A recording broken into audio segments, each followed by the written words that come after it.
yan mga idol, may Jots tayo na makina. So ayan, 2012 IL04. Yan, ang issue nito, naghalo yung langis saka tubig dito mismo sa crankcase. So hahanapin pa natin kung saan yung ano yan, yung leak. So tinanggal ko na yung oil cooler, yan, pati yung housing. So andito sa baba, yan. Magpalit tayo ng oil cooler kasi umabot na dito sa engine block, dito sa crankcase nya, tapos yung radiator. So ayan, i-drain natin. Yan, ito na yung crankcase, ito yung oil pan. Ayan, sus, yaman kunita mga idol.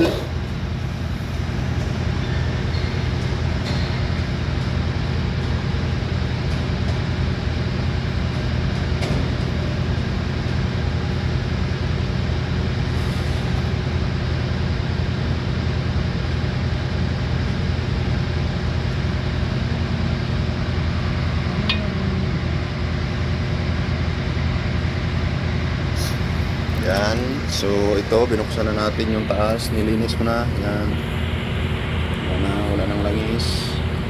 Inuspiran lang natin yan ng contact cleaner para matanggal yung mga langis. So ayan, so ito yung cover nya.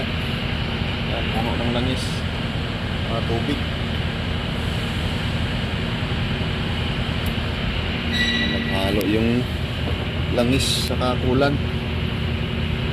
Ayan, 4 cylinder Jots 2012.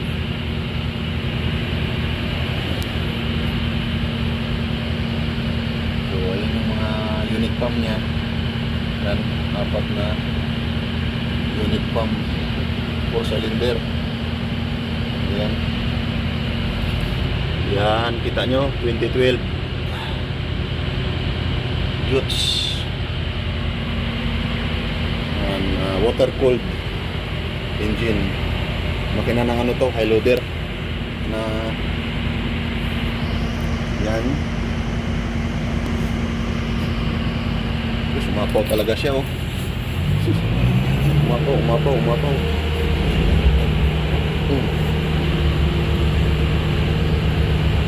Inaga natin extension. Apaw. Sakto lang. Yan, oh. Parang ano, may coffee meat. Black. Parang langis. Naghalo talaga siya. Oh. Malo.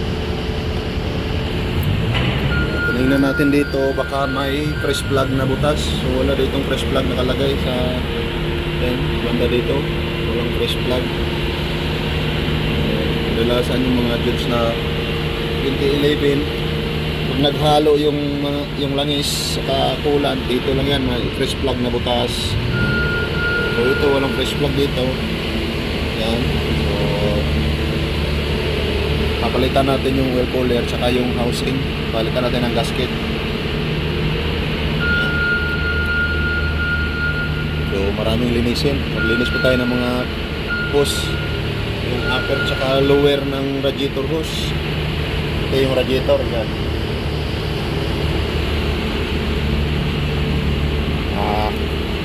Ito pati reservoir yan.